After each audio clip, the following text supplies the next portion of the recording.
Байланыстан қорай, бұл видеода біз Кевин Полсон және оның аты аңызға айналған хакерлік шабуылдар туралы айтамыз.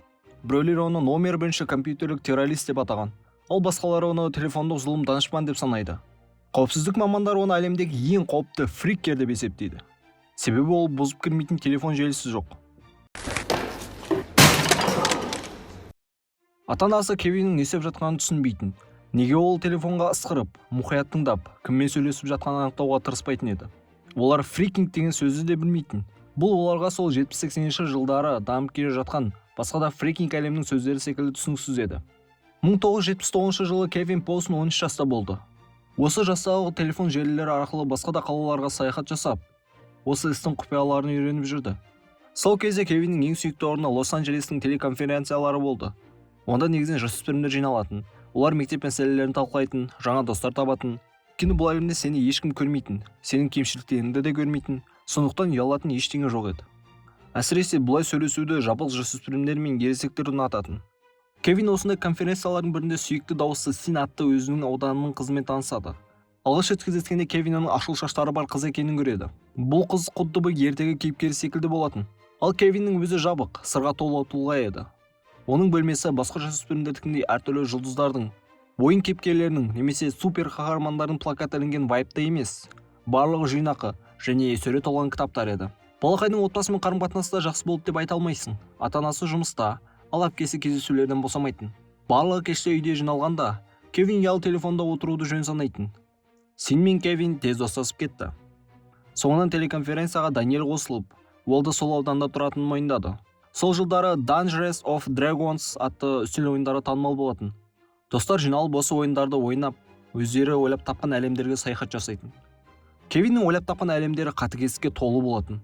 Ол әртүрлі жұмбақ заттарға қызығатын. Жасөспірім кезінде оккультизммен айналысқан. 16 жасқа келгенде ендігі Кевин Полсон фрикингтің шеберіне айналып үлгерген еді. Ол телеконференцияларға, телефон желілеріне қосылып, өзге адамдардың әңгімелерін тыңдай алатын. Осы жасында ата-анасы оған туған күніне $200 тұратын TRS-80 компьютерін сыйға тартады. TRS-80 металл сынығы секілді ескі компьютер болғанымен, ол модеммен жабдықталған еді. Ал модем Кевиннің өмірін түбегейлі өзгертті. 1981 жылы Кевин алғаш рет BBS атты жүйені ашады. Бұған дейін ол конференцияларда өз атымен танысатын. Бірақ алғаш BBS желісіне қосылған сәттен бастап, болашақтағы лақабатын ойластыра бастады.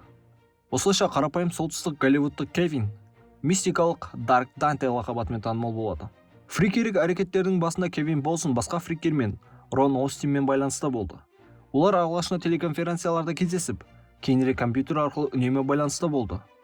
Бірақ екеуі виртуалды дос болғанына қарамастан, екеуі бір-біріне тапқан ақпараттарын бөліспейтін. Тек жетістіктерімен мақтанатын.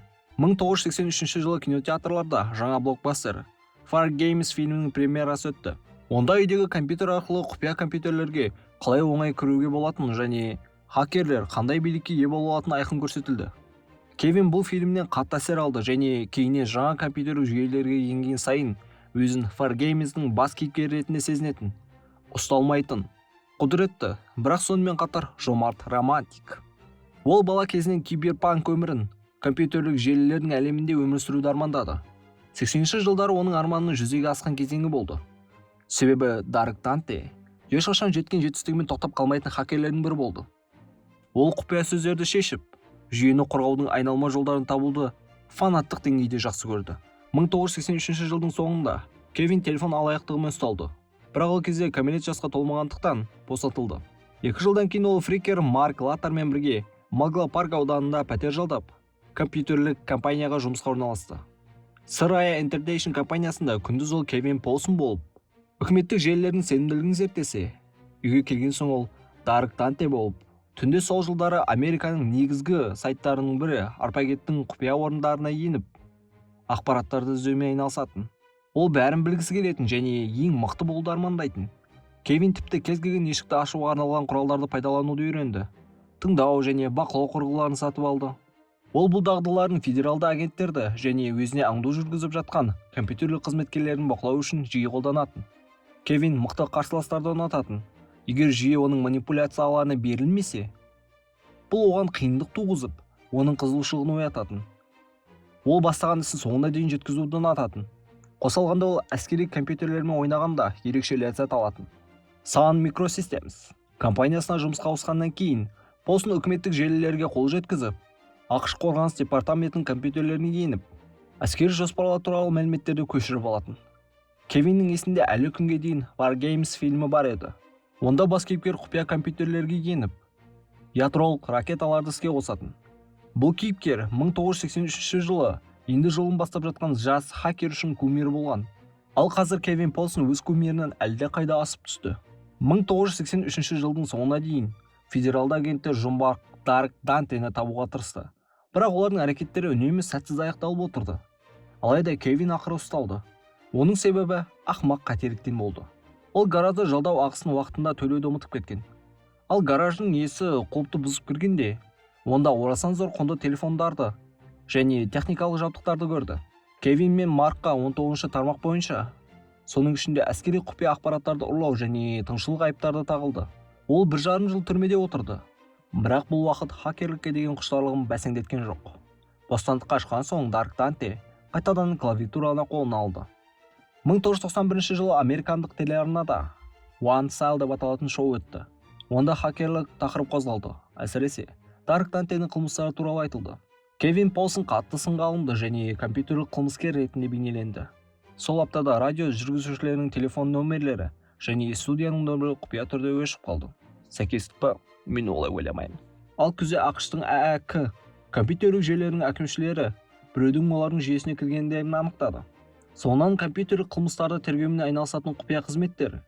Бұл олардың ескі таныстары Дарк Данте екенін білді, яғни Кевин. ФБР Кевинді іздеуге жариялады. Ол қашуға тырысты, бірақ тез ұсталып, 1 жылға бас бостандығынан айырылды. Алайда 1 жыл өткеннен кейін де хакер өзінің ең басты құмарлығын тастай алмады. Одан соң мына оқиға орын алды. 1993 жылы әлемдік газеттерде 3 хакердің жасаған сенсациялық әрекеттері туралы жарияланды. Бұл хакерлер мыналар: Кевин Ли Полсон, яғни бүгінгі шығарылымның кейіпкері Дарк Данте, Джастин Питерсон, ол агент Стайл атымен танымал, және Рональд Марк Остин. Үшеуі Лос-Анджелестегі 3 радиостанция ұйымдастырған байқауға жеңіске жету үшін телефон станциясын өз бақылауларына алыпты. Қажетті уақытта олар тікелей эфирде жүріп жатқан байқауға соғылған көптеген қоңырауларды тоқтатады. Сосын өздеріне қажетті уақытта қоңырау шалып, байқауды жеңіп шығады. Байқаудың шарты бойынша 101-ші болып қоңырау шалған адам басты сыйлықты жеңетін. Ал басты жүлде жаңа қызыл Porsche 994 автокөлігі болды. Бірақ көп ұзамай сол жылы үшеуі де тағы да әділет органдарының қолына түсті. Осы сәтте бір сатқын пайда болды. Агент Стайл түрмеге түспес үшін сотта өз серіктестеріне қарсы куәгерлік етті. 28 жастағы Дарк Данте және 32 жастағы Рональдқа бірнеше айып тағылды. Кевин компьютерлік жүйелерді заңсыз бұзғаны және белгілі бір телефон желілердің ішкі қолжетімділік кодтарын ұрлаған үшін, электрондық алаяқтық жасағаны және телефон желілерін заңсыз басқарған үшін айыптап, 5 жылға түрмеге қамалды. 1998 жылы түрмедегі өмірдің қаталдығынан есейген Кевин Полсон бостандыққа шықты. Оны бірден ТНТ телекомпаниясы жұмысқа шақырды. Ол сайт үшін қауіпсіздік әлеміне қатысты жаңалықтарды жариялай бастады.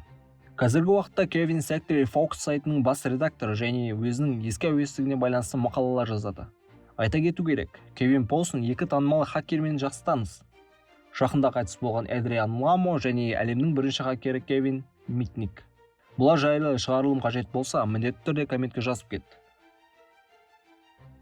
Осымен бүгінгі шығарылым аяқталды. Міндетті түрде каналға лайк бас, тіркел. Егер идеяларың болса, керемет роликтерге міндетті түрде астына комментке тағы бір рет жазып кет.